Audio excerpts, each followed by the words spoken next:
Welcome to Grown Men Chopping It Up. This your boy J.R. Rydha, and I'm with my ace, Kerry. I say Kerry Witta K. This is a safe place for a grown-up after dark talk. We'll give you a few minutes to put the kids to bed. Because it's 21 and over. 21 and over. 21 and over. Alright, let's get to it. Today's episode is brought to you by milk. Straight from the cow. It's like sucking on a cow's teeth. All right, you got me. You lost me on that one. I wasn't ready for the milk. Ooh. Hey, man, we made it to another show. This is a crazy week so far. Man, it's been a horrible week. It's one of the weeks where you just wish you stayed in bed. It's like, can we start this week over? Hey, so you drank the boo-boo juice. Oh, yeah. So we said we was going to talk about your experience. Right. I drank it down. Right. Did you mix it with anything? I mixed it with a little juice. Okay. Some punch. I mixed it with some punch. Okay, so you got a big glass. Over ice. And what's this stuff called? It's citrus, Yeah, it's something citrate. Right, okay. So you mixed it over ice. Mm-hmm. Then I drank, I tasted it. Tastes pretty nasty. But it wasn't that bad. And I just downed it. So you drank the whole bottle? Yeah. Whole entire bottle. Okay, and so what happened? So I'm expecting it to hit me soon, but it didn't. Right. You know, I did it middle of the day. So at nighttime, I'm sitting there asleep. So you thought it didn't work? Yeah, I'm like, this ain't gonna do shit. I ain't doing nothing but farting. Right. So then, like, are you farting some deadly farts? Nah, it was like, it was normal. I thought it was like, ain't shit. Just air. Yeah, so 3 a.m, right? I feel this rumbling in my tummy. But not even a violent rumbling, like a oh, I gotta use the bathroom. So I go to the toilet and the floodgates let out. I mean, like you lift your feet up and go, I mean, just like super splat. I had to flush like 7 times. It was a lot of it too. I think I shit it out my soul. I mean, I was shitting from like 3 to 6. Oh, shit. Stephanie was like, I didn't know you was out of the bed. I've been out of the bed all night. And you're shitting. So it cleaned out. You felt like it cleaned out everything. Yeah, and I did that off and on for 3 days. You boo-boo. It made you boo-boo for 3 days? Yeah. The third day, I was shitting water. It's like any liquid in me was leaving out. But I felt like lighter, though. You felt light on your toes. Yeah, I felt light on my toes. But the only thing about it is when you shit water, you never feel like you wiped properly. And you don't want to fart either because, it could be deadly. So I was like, my ass stung for about 2 days. Because whenever you diarrhea shit, you get that stinging ass feeling. Like you put some Pepto-Bismol on your ass or something. But I feel good. I feel good now. Yeah, so I think it's a good way to start off your, if you're going to start a diet or a cleanse. Because you definitely clear everything out of your system. Yeah, I felt empty. So would you recommend that to people? Yes, I'd recommend it to a lot of people. Especially fat motherfuckers. Oh, man. It felt good, though. Oh, shit. I'm crying over here. I was all right with it. You felt light. Yeah, one of my bosses was trying to lose a little water weight. He was going on a trip, so I gave him one, and he thought I did something bad to him. You don't like me. He sent me a text, kind of like your text, and it was, "What the fuck?" or some shit like. What did I do to you? Like, do you hate me? But yours was the funniest of all time. It was, I've been up for an hour. Just sitting there shitting. Liquid shitting. Just yeah, so I thought that was pretty funny. But I do think it's a good way to kick off your diet. Yeah, I had to wash the inside of the toilet when I finished. It was horrible. We'll put the name of it on the Instagram page. Yeah. So if you want to go try it, it's at Walgreens. They come in the little bottles. When we was young, our grandmas used to give us a spoonful of it. But I don't think you're supposed to drink the whole bottle. I didn't tell you that. Oh, see, there you go. Yeah, it was magnesium citrate. Yeah. You weren't supposed to drink the whole bottle. That's horrible. But half the bottle probably wouldn't have did as good a job as the... I even Googled it, too. I Googled magnesium citrate, and I looked it up, and they say it's used as a diuretic for some people. So it didn't tell you how much to take either. I'm fucking around an overdose. do got to make sure you drink a lot of water. Yeah. Oh. All right, so let's kick the show off. You want to start with your first topic? Let's kick this shit off. All right, my first topic is shitting and when you gotta shit. Now, it's does vacation encourage one-night stands? How women are more likely to have sex like a man while traveling. Yeah. And that sounds more like an excuse to me. It was actually a research that the University of Illinois did, and they suggest that while during travel, women have an altered sense of reality while minimizing perceptions of risk and long-term consequences. Like they feel super, so they risky sex with a stranger. They don't feel like anything's gonna do to them because they want to feel like a man. They say right, and so all these dudes, when your girl go with her girlfriends on these trips to the Dominican Republic and Jamaica and all this, if she's gonna cheat, that was when she'll do it. That's the time. Because you'll never find out. Right. You'll never. I mean, if you do, it'll be some more random shit to help you find out. Yeah, it'll be one of her friends mentioning it one day, either in a text or a call or while she don't think you're around. You some new dude started the job and he started telling you a story about Jamaica. This girl thought I was from Jamaica, but I'm from here. Right. And then next thing you know, hey, look here, I took a picture when she was asleep. Wow. And that's gonna be your girl. That's gonna be it. And that would be death to all snitches. Wow. So do you think that's true? Do you feel like it is women easier when they're not from the place? I do. I think women when they travel anywhere. When a girl go to Atlanta, she feels a lot looser than when she's from where she's from, except for places like Vegas. Because when you go to Vegas, everybody there is from where you're from. So it's like, I'm from Richmond too. It's like, oh shit, I could have fucked you in Richmond. So they don't feel that adventurous. But when they go to New York or Miami and shit, they feel like it won't get back to them. And plus, I think what happens, the guys that live there, let's say that girls that when they used to come to San Francisco from somewhere else, right? And they meet up with a dude, they don't know this dude's history. He could be the lowest of the low from that city, but she don't know that. Mm-hmm. And so she meet up with him thinking he's selling her a dream and shit. Just fuck her and leave. She don't know who that dude was. Like when we lived on Turk Street, and me and another one of my friends brought some girls home, and and then he hit it and left, and you came in and you got some head. Yeah, why not? I'll take leftovers. Hey, you didn't know where she was. Wasn't my bitch.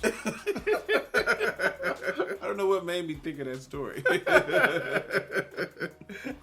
Yeah, we just low down dirty guys. It was the wrong guys to meet at that time. It was horrible.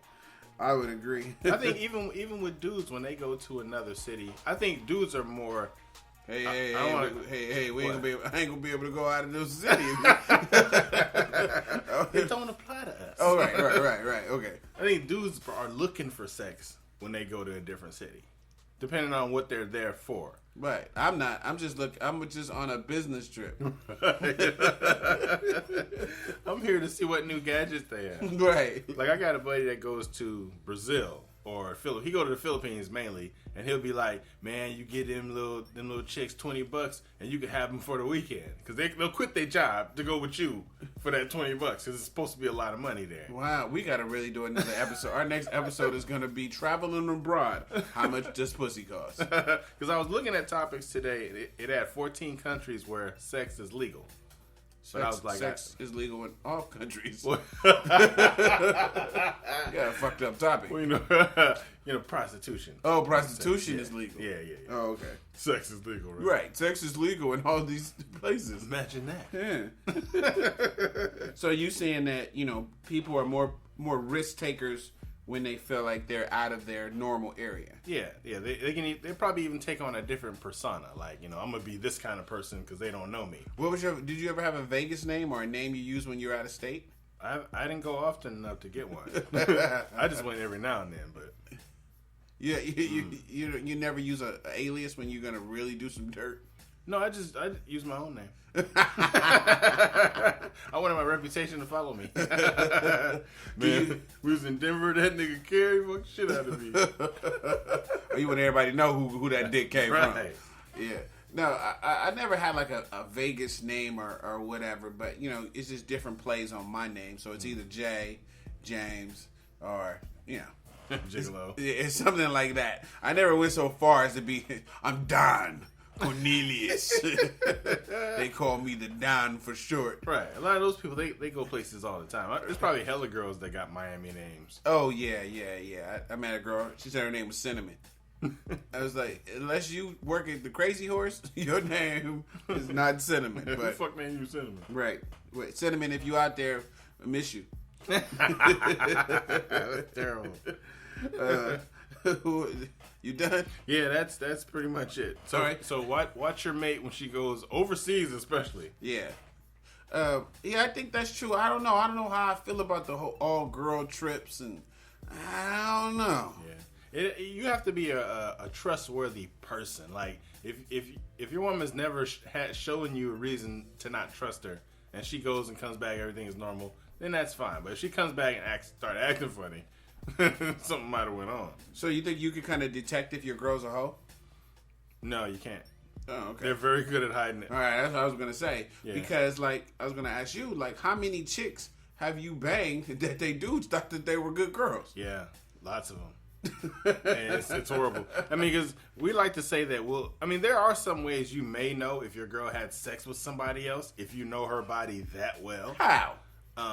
Because what happens is, let's say, I'm just good. I'm giving me some popcorn. there was a girl I was having sex with once. Okay. Right, and she didn't want me to fuck her in the pussy Okay. because she said my man's gonna be able to know that I've been having sex because his dick was smaller. Yeah. Okay. So, you know, there's stuff I was touching that he hadn't been back there. Okay. So she's like, you know, don't fuck me in the pussy, fuck me in the ass. And that was probably the second time I've ever done that. But the way that I would think a guy would be able to tell is if you've been having sex with a girl for, let's say, exclusive sex with a girl for 2-3 years. Okay. A pussy has a way of molding itself to your dick. Okay. So every time you put your dick in there, as time goes on, it's shaped like your dick. Like it's curved up or curved side or whatever the shape of your dick is. Because pussy has a way of accommodating any kind of dick. So if there's, let's say if Big Dick Daryl been in there. Right. How many times is Big Dick Daryl? Because that what makes the difference. Well, yeah. If he wrecked shop Saturday. Okay. And you try to go back in that day. The same day. Same day. You're going to know a difference. Unless she pulls that whole vinegar and water shit. Then it's not even going to fit yours. But that's what I was about to say. Girls got tricks. Yeah. They got tricks. Dude, you can go in there and with the biggest dick in the world. If she understands her body and what's going on, she can do some stuff to tighten it back up. Yeah. Now, if he's hitting it every day, all day, then you will find some differences. But if it's random, once a week, twice a week, you're not going to feel the difference. Yeah. But if she does that whole tightening thing, and you didn't just hit it the day before, why is it back tight today? Your shit is loose. No, but I'm saying that, no. Even if a chick take a hot bath, it's gonna be tighter. Yeah, but only so much. Right. But I'm saying, so, I mean, there's no way to know. Guys who think that you can figure it out and you got your girl, the way you figure it to find out is you choke her until she tell you the truth. That's foolproof, huh? Right.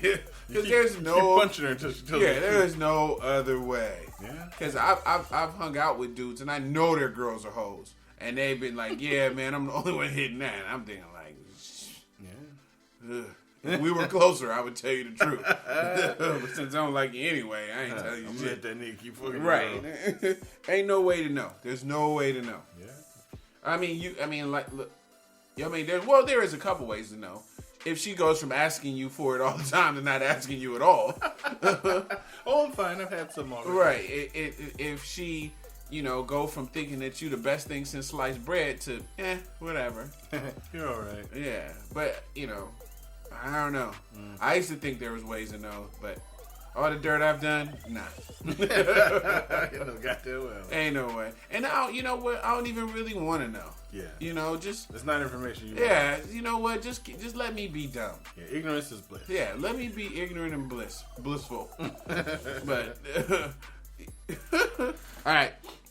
So my topic is about it's things that happen like sexual that leave a lasting remark on you, positive and or negative.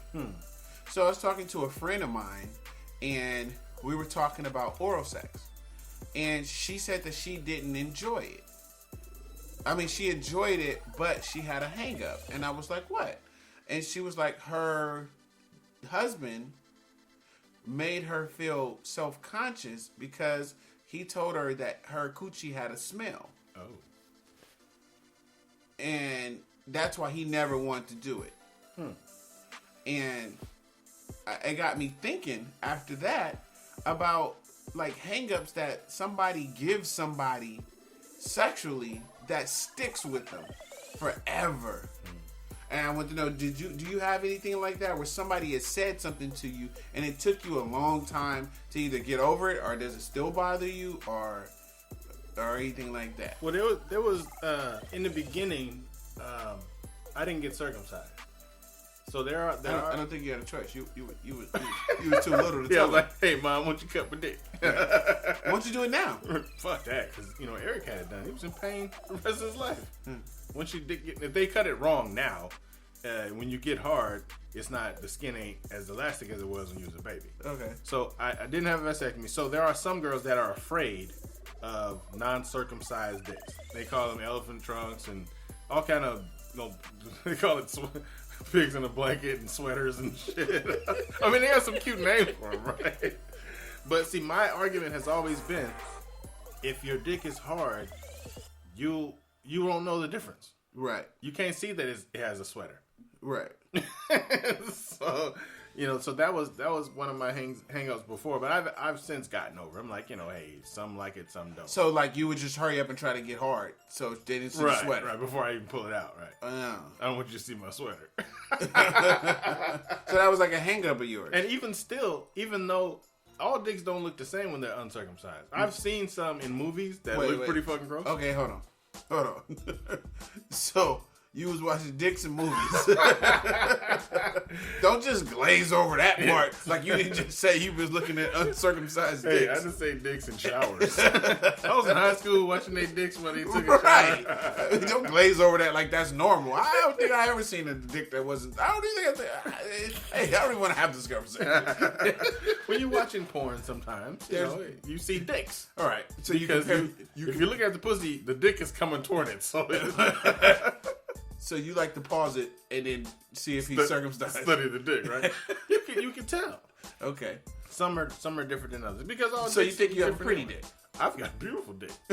My dick is motherfucking Grammy nominated. Right. In and out of the sweater. Yeah, damn right. Okay. When it's cold and when it's not. So the sweater. But I think I went through, like, I think every dude goes through, like, is their dick big or not? Yeah. Right? Because you don't know. Because you really don't, like, look at other dicks. So there's no way to know where you kind of gauge. Yeah.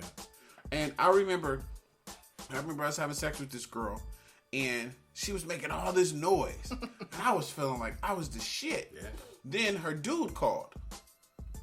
And so I was behind her. We was doggy style. And she started talking to him on the phone. And I'm still doing the same shit I was doing before she got on the phone. And she didn't make a noise. She just talked regular. Wow. And I was like, I was trying to a new one. Right. And I started to think, like, well, maybe she was faking all that. Wow. And so for years you go through that, then you break up with a girl and she says your dick little or, and so I just never knew. Then I got old enough and then, now I know I'm perfectly fine. You have no idea, bitch. Right. Or she was a slut. No, but, and why does our dick have to be little? Why couldn't our pussy just be big? Right. But as you get older, you realize those things and you kind of realize what's important. Because the only thing that most young dudes have to compare their dick to is porn. Yeah. So, I mean, and you think that everybody did go to their knee. Like, that's just normal. Right. But then, as you get older, you're like, no, I'm leading the pack over here. I'm doing all right. I'm doing all right. I do remember having an issue with, I thought I wasn't doing it long enough. Like 20 minutes to me when I was a teenager didn't seem like a long time. Mm-hmm. So I was like, oh shit, I'm like a 2-minute brother. That's the equivalent of 2 minutes to me. So what I did, I bought some stuff online. Mm-hmm. It's supposed to desensitize the tip of your penis, right? Right. It's like it was in a green. I don't know why I trusted this shit. It was in a green bottle. Right. So what I did was you're just supposed to like dab it around the tip. Okay. Just take a little applicator and dab it around the tip. So I'm like, if dabbing around the tip works, what if I just poured it on there? Oh, so I'm like, what? That Friday night, I pour it on there, right? I'm soaking it in this shit. And I'm like, okay, so I'm gonna be good for the weekend. So I wake up Saturday morning, and I go to pee, and my dick is purple. My entire dick head is swole and purple. I'm like, fuck! Oh my god! And so I'm trying to look for the directions. I'm trying to call the company. Like, what the fuck did y'all do to my dick? It was the most horrible thing ever. So, what happened was it worked, but it kind of desensitized the tip of my dick, which to this day is still not as sensitive as it could be. Wow! Yeah. You broke your dick. I broke my dick. With purple shit. With purple shit, exactly. So it's not as sensitive as it could, which but as far as longevity, it helps me out a lot. You've accomplished stuff. I am cool. Don't tell people what the name of that stuff was. Dudes would be going out buying this shit by the truckload. Because that was a long time ago. It still works. Dipping their body in it. Yeah. So like getting like head now, it takes me 4 times as long to nut as it would a regular guy. Maybe it's just because you're old. That could be it too. That could be it. But hey, such is my story. Right. That's kind of crazy. Yeah. So, do you think that you've ever given anybody a complex by something you've said? Well, I told a girl her shirt was dirty. I remember you called the girl a cum bucket. Oh God. I'm sure that bothered her for the rest of her life. Yeah, it bothered me. Yeah. And that was very harsh. Yeah, that was pretty bad. I wanted it to be. I think that, well, I told this one girl, thinking back, that's kind of mean, that she didn't have any moves. Oh, no. Right? Like, she didn't know what she was doing, like, sexually. And I wasn't meaning it to be mean. I thought it was, like, helpful criticism. So, I seen her, like, 5 years after I told her that. And she just was like looking for me. She wanted to have sex so bad. Wow. And I was like, why? She was just like, so we end up hooking up or whatever. And she just tried to break my dick off. She tried to fuck me to death. And I was like, well, like, you was really into it. What was going on? And her whole thing was she wanted to show me the moves that she had learned. And she just wanted to prove that she could learn moves. I am good. Yeah, and I was like, and it just made me think about this topic. It's like things that people say, it really affects people. Yeah. Like something that you might say, one person sent me a text when I asked about the topic, and this dude told her that she wasn't freaky enough. So when she got a side dude, she practiced being freaky on him. So it kind of backfired. The dude wanted her to be more freaky with him, but she in turn took that and became freaky with somebody else. Wow. So he thought he was doing the right approach, but it was the wrong approach because it got the wrong result. So she got turned off from him and started doing all the freaky shit he wanted to somebody else. Oh, it's painful. And it's like, you gotta be careful what you say to people, because that little remark got her well fucked by somebody else. She got the business. Yeah, so sometimes people, like, your relationships, especially long term, and your partner's not doing what you think he should be doing or she should be doing, communication is the key. Yeah. But you gotta know how to communicate with a person in a way to get the best out of them. Yeah. And that's like, how do you do that though? because we talked about it before. I always felt like you gotta have repercussions for their actions. Yeah. But if you've already been married and you got the kids, you got the house, you got the schools, y'all intertwined with bills, it ain't so easy just to be like, all right, peace, I'm about to leave. Yeah. And if they don't want to do it, they ain't got to. So, you just the dude at the bar that don't want to go home. That's true. We gotta figure out a way to help people in that situation. Yeah, because I remember there being one sentence a girl told me, the girl I had a crush on in my early 20s, I told her too late that I liked her. So, because by the time I told her, she had a boyfriend. So then she said, well, you lag, you lose. And ever since then, I've been trying never to lag. I'd be like on it right away. Hey, what's up? Yeah, here, take this dick. I like you. Take this dick. Yeah. You pretty good with the aggression. Yeah. Oh, so yeah, that's what I was just talking about. And with the how do you get over, like when somebody gives you something like that, like when the girl looked at your dick and was like, "What the hell's that?" Like, how you got over it by what? By fucking other girls. But see, the more women I had sex with that didn't look at it like it was a monster, because it's not. See, I mean, I may be making it sound like it's ugly ass dick, but it's a normal dick that's not circumcised. There's no extra skin or nothing like that. It's regular. But the girl was too naive to understand that all dicks are not circumcised. She just didn't have the word, and she may have fucked an uncircumcised dick before, but she had never seen it not hard. So it's like, so in my mind, I just began to think, well, she was just stupid. Right. That was just a ignorant bitch or whatever. But there are grown women right now that say that. Like, I ain't fucking with no dicks with sweaters and shit like that. I think it's immature. Because so you can't let somebody else immaturity, but you gotta find some way. So if this guy told her, your coochie smells, that's why I'm not hitting it. Mm-hmm. How does she get her strength back in that situation? She's, I think she's a very clean girl though. Yeah. I just think that it was something that he just didn't want to do. Yeah. So he making up some shit, so he ain't got to do it. And it could have been the same in my case, definitely for sure. So, he could have just been making up an excuse. Right. So I'm like, you first you gotta your self-worth, right? Mm-hmm. You know you're beautiful, you know that, but then that mental part would always be there. But balls don't smell delicious either. No. And they're not supposed to. Right. I mean, you gave him head, and I'm sure his balls wouldn't smell like winter fresh ivory. But you just gotta find somebody that accepts you. Yeah, and then likes everything about you. Yeah, that helps with the confidence. Yeah, because I never knew I'd be with somebody that enjoyed the smell of my sweat. Like, sweat's nasty, it stinks, but she loves it. She's like, she'll sniff it. Like, oh, God, you smell so good. Yeah, it's some weird shit. It's Billy Bob shit. Yeah, for real.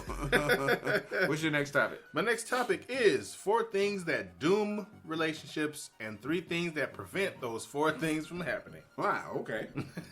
You're giving it, get one incoming. I'm talking about we get them numbers. So the first thing that dooms a relationship is criticism. This is when someone points to their partner and says their personality or character is a problem. Like, you're always criticizing. Because criticism is something that women do a lot more than men, though. But don't worry. I'll get to where the guys screw up, too. So don't always criticize, what somebody's doing. Because it sounds like nagging. Like, if everything I do, you find something wrong with it, what I'm building up is resentment. Okay. And I'm just, it's like a resentment mountain. Off to the side, and every time you say it, I tuck this stuff off in my resentment mountain, and eventually something happens. So the second thing is defensiveness. It's responding to relationship issues by counterattacking or whining. Okay, or like I say, listening loaded. Right, listening loaded. That's another one. So number 3 is contempt. It's the number 1 predictor of breakups. Contempt is acting like you're a better person than they are. Yeah. That's pretty fucked up too. And the 4th thing is stonewalling, which is shutting down or tuning out. It passively tells your partner, I don't care, and 85% of the time, it's the guy who does this. We're experts at stonewalling. Right. So, as far as the 4 things that prevent the downward spiral of those 4 things, I mean the 3 things, is the number 1 is know thy partner. So it's called like building love maps. It's really knowing who your partner is inside and out.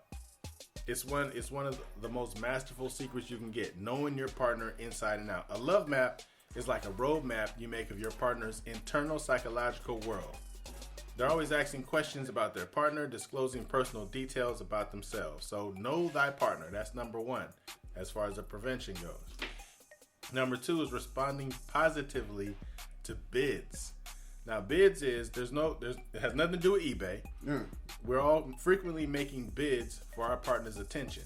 Like, you say, hey, nice day, isn't it? And you say something positive back. So it's like they're trying to kind of start a conversation with you. Okay. So you have to respond positively to those. Because when you don't respond or you respond negatively, the relationship loses a point. So you're saying just be engaged in conversation. Right. It's like a video game. When a person responds positively, your relationship gets a point. Bing. It's like, bing. All right, that's good. So the third and last, is show admiration. Ever listen to someone madly in love talk about their partner? They sound downright delusional. Yeah. They act like the other person is a superhero. Right, yeah. I know this well. Stephanie's a superhero. So showing admiration for your partner, that's the third thing to prevent those 4 things from happening. So that's my story. It's gay. That's my gay story. I got it. All right, so let's jump into my next topic. I'm getting away from yours because I'm sick of it. The gayness getting on me. Yeah, we're rubbing off. You tell your girl's a superhero. So there's some ways to keep your relationship from breaking up. Wow. Okay, so my next topic is, I asked people, I said, if people are in a committed relationship, should there be a curfew when they go out with their friends? Shit. What do you think? No. Like, do you guys have a curfew? No. I mean, so if you was out and you went out with the homies dinner and you came home at 3 in the morning. Wouldn't be a problem. 4 in the morning. No problem. What if you didn't come home at all? If I didn't come home at all without calling, that'd be a problem. Oh, so you do have to check in. But it's not a curfew. You don't have a curfew, but you gotta check in. It's not really checking in. It's letting the person know that you're safe. Because we do that anyway, but you don't feel obligated. It's just like, it's courteous. Okay. Because... So would you say that you've been on the planet in about 40-some odd years? Yeah. Okay. And in those years, you've pretty much taken care of yourself, right? Or somebody else has. Right. So all those years, you never checked in with nobody and told them you were right. Right, but with me is, I say that too. It's like, of course I'm okay. I'm gonna live. I'm fine. Whatever. But when someone cares about you and thinks that you're a superhero, they still want to know that you're okay, or even that I'm having a good time, babe. I'll see you later. Right. I'm checking because they may be waiting for you. Right. So you're just gonna check in. You're gonna check in anyway. Right. Okay. As a courtesy, not as a she's gonna be mad if I don't. Because even if I didn't, she'd tell me when I got there, like, oh, I thought you at least call and say or if you needed my help or whatever. Because even I do that. I'll be home like. Sometimes I might want to wait up for her, but I don't. Well, I usually don't. I just fall asleep. And she'll be calling me like, I called you when I was at the gas station to let you know I was on the way. And I'll be dead asleep because that's what I do. Oh, so, okay. But she wants to be checked. She wants you to check in on her. Yeah, because she'll do it. She'll do it anyway. Okay.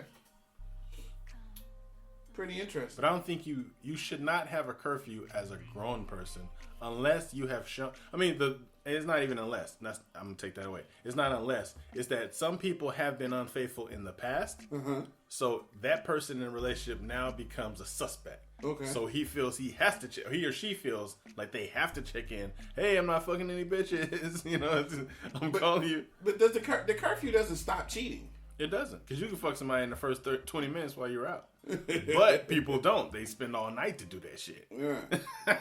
But do you think like people who feel like there's a curfew or stuff like that? I mean, it's a sense of control. Yeah, they're insecure and they need to be in control. Yeah. So they want you to just follow into their thing. Yeah, definitely. So first person said, if you're committed, you should know what's a decent hour. Clubs close at 1 a.m. Even if you grab something to eat, be at home no later than 2:30. So in a sense, yes, there should not be a curfew, but it's more about respect and safety.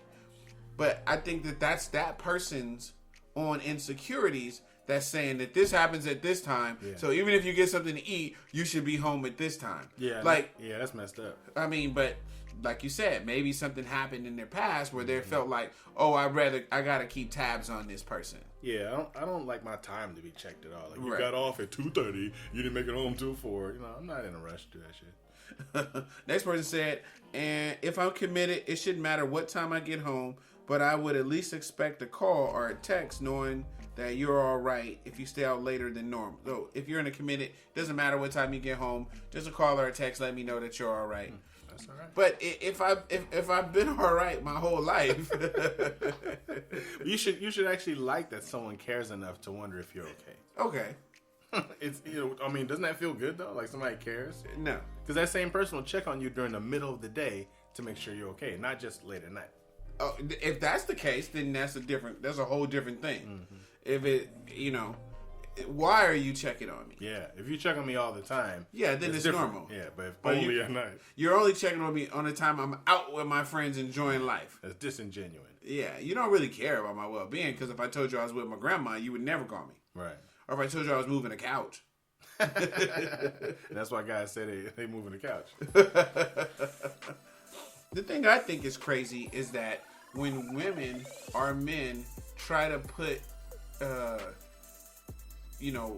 requirements on who can be somebody's friends. Oh, yeah. So if somebody says I dated a girl and she didn't like me having female friends, and I was like, why? And she was like, well, anything could happen. And I said, well, wonder if I was on the down low. I was like, can I hang out with my guy friend? She was like, yeah. I was like, well, what if we're fucking each other in the ass? She's like, well, I know you're not gay. Well, how the hell do you know that? That's what's called down low, right? Right, that's exactly what I said. So it's like, you can't put restrictions on that because you're just fooling yourself. Yeah. And this is my honest thing. I think the person that your person's gonna cheat on you with isn't the person that's their friend. It's the new person. Yeah. You know what I mean? It's not the person. And if that's gonna happen, it's just gonna happen. There's nothing you can do about it. And if it was the friend, it happened a long time ago, and it's not happening anymore. You fucked that 10 years ago. But then the people are still insecure about that too. They want some sense of control. Yeah. That's what I think it is. And to me, relationships are just that. It's a false sense of control and ownership. Yeah. So people want relationships because they feel safe in their relationship. So I'm gonna call and check in because I got somebody to check in with now. But what's that gonna do if you are 80 miles away and you're at the gas station and somebody's grabbing and I can't do anything, they grabbed you. What would you have done if you didn't know me? Put out an Amber Alert. Right. Yeah, true. You got a new sweater? Yeah, I'm trying to. Echo Unlimited. Yeah. Must be nice. I wonder what that thing was dangling from me. So, I don't know. I think that's just kind of weird, the whole... but I knew somebody, and they both used to go out to the club. And they would go to separate clubs. And they would separate group of people.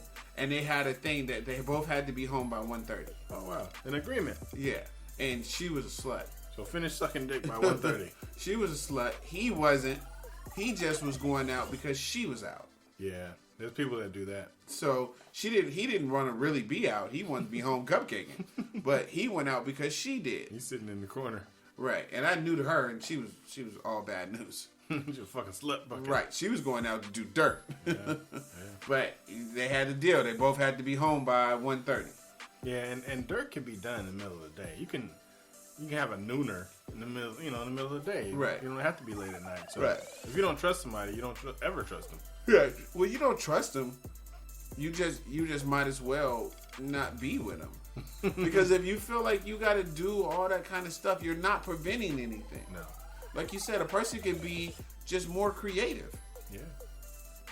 And so while you sitting there saying, okay, we'll be home by this time, you're giving them a time limit that they can squeeze in all the shit they got to do. Yeah, now I know the time I got. Right. It's ridiculous. But, you know, I don't think people should push their insecurities off on other people. Have that conversation and decide if this is a relationship that you want to be in. So don't be so fucking insecure. Right. I definitely agree with that. Hey, let's wrap up this episode. It was nice talking to you. All right, man. Peace. All right.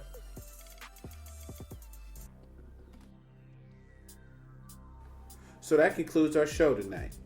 We know there's a lot of podcasts you could be listening to. And should be listening to. So we thank you for riding with us. I'm J.R. Rydha. And I'm Kerry Witta K. Make sure you look us up on Facebook or Instagram or get at us on grownmenchoppingitup@gmail.com. That's spelled out GROWNMENCHOPPINGITUP. And remember, everybody kneeling ain't praying.